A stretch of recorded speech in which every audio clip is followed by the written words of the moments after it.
Hello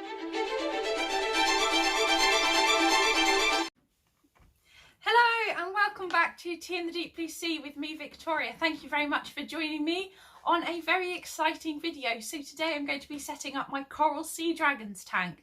If you've just seen my previous video, you'll know I've just set up an aqua dragons tank that is here, and now I am setting up the coral sea dragons tank. This is part of a comparison series between sea monkeys, coral sea dragons and aqua dragons.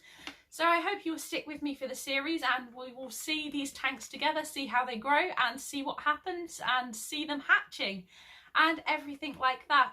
I hope you will enjoy the video. If you've got any questions, let me know down in the comments below. I always love hearing from you guys. Thank you very much. I hope you enjoyed the video and cheers. Now I am setting up my coral sea dragons. Ooh, my nails match. It's a really super pretty pink tank. It's such a pretty looking tank. I think this is from the works, although I'm not entirely sure. I actually got this tank off eBay, so I don't know where it's originally from. I believe it is the works, but I could be very, very wrong there.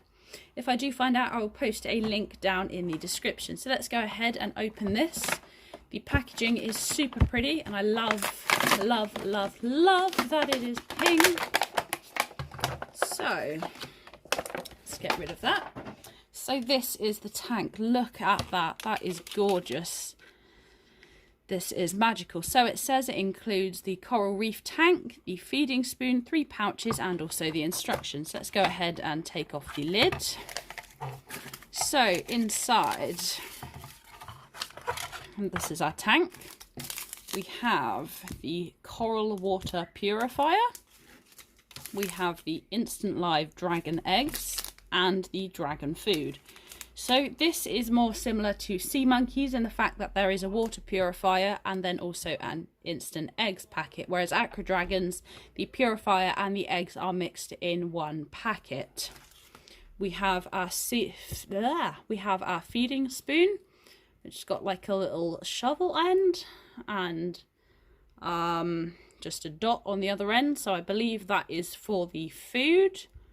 The little shovel end there, which looks like quite a big amount of food. So I'm going to read the instructions and find that out, because usually I would expect that to be the feeding spoon end, but that is just a circle, well, a sphere. So it's a nice peachy colour. There's no pretty designs on it, unlike with the aqua dragons and sea monkeys, but I'm going to go ahead and read the instructions and find out what we're doing today. So for fastest hatching, 24 to 27 degrees, the same as sea monkeys. So clean the coral tank before use. Pour water in and then add the coral water purifier. Wait 24 hours, the same as sea monkeys. Pour half to a third of the bag of dragon eggs into the water. Stir well and make sure all of the wet eggs are fully in the water. After 48 to 72 hours, you will see the eggs hatch and become tiny little dragons.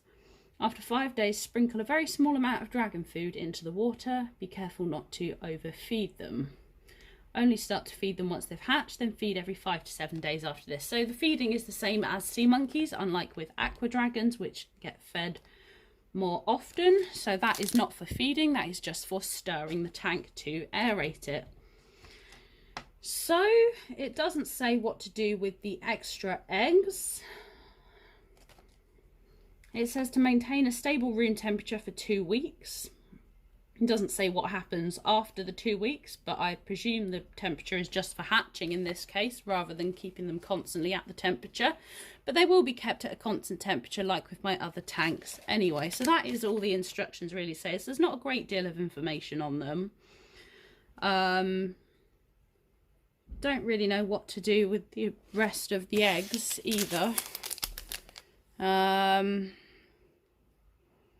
The back of the egg says pour the bag of dragon eggs into the water, stir well and make sure all the eggs are fully in the water. Thinner shell eggs hatch faster than those with thicker shells.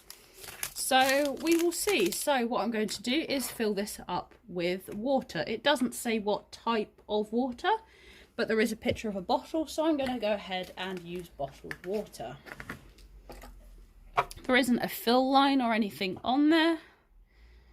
And it doesn't say, oh, wait, first we've got to clean it. I'm going to go rinse out the tank and I'll be right back.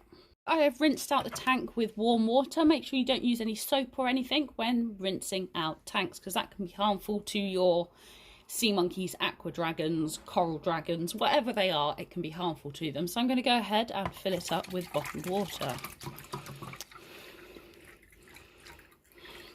Just leave a little bit of gap at the top. So now we're going to add in the coral water purifier. I'll just rip the top of that packet. You can see it's just sort of salts in there. Not as much salt in there as there was with the aqua dragons tank. I think slightly less than the sea monkeys as well. You just go ahead and give that a stir with the stirry stick.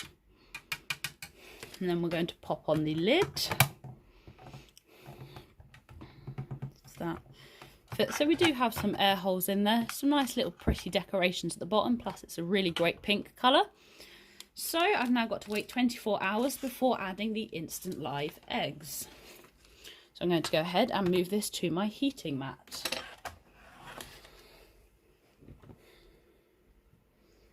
There we go, you can see it set up with my sea monkeys and my aqua dragons. So that is the coral sea dragons. Do you have coral sea dragons? Do you want coral sea dragons? Do you know anyone who does? I've not really come across many people who have the coral sea dragons, so I'm really interested to see how they turn out. I've not seen one of these tanks done before. I've never done one before, so this is my first time doing them, so I'm going to see how they get on. So we're going to do a comparison between sea monkeys, aqua dragons and the coral sea dragons and see what the difference is between them. So that was me setting up the coral sea dragons tank. I hope you enjoyed the setup video. That is my first ever coral sea dragons. They were a lesser known brine shrimp hatching tank set. I hope you enjoyed the video. If you haven't already, please remember to hit the thumbs up and subscribe, and remember to hit that bell for notifications. So before I go, let me hit you with today's ocean fact. I have a shark. I have a shark. So yes, you guessed it. Today's ocean fact is shark related because I am the crazy shark lady. So there are certain species of sharks called epaulet sharks that can technically walk on land. So they swim into areas that are really narrow and they can get stuck when the tide goes out. So they can crawl over the rocks and get back into the sea. So yes, there are species of shark that can technically walk / crawl on land, and they're really cute. You should definitely Google what they look like. But all this makes me think of is sharks with legs. Imagine sharks like horizontally like they are in the water with little short stubby legs and some little rain booties on, like sharks with legs, sharks with legs, sharks with legs. If you know me and have hung around with me, you will know this is like a huge thing for me. I'm obsessed with sharks with legs, and I find the idea so cute and so funny. If anyone's good at art and wants to draw me sharks with legs, please draw me sharks with legs. I'll hang it in my bedroom. I love the idea of sharks with legs with little rain booties on. Oh, I've come up with a whole story for them, honestly. Everyone has had enough of me talking about sharks with legs, so I'll share that with you now. Sharks with legs, do do do do do. Sharks with legs, do do do do do. Sharks with legs, do do do. I'm going to stop singing before anyone downlikes this video for me singing sharks with legs. Thank you very much for watching. I hope you've enjoyed the video, and I look forward to seeing you for the day 2 comparison. Thank you very much for watching. Enjoy the rest of your day. Cheers.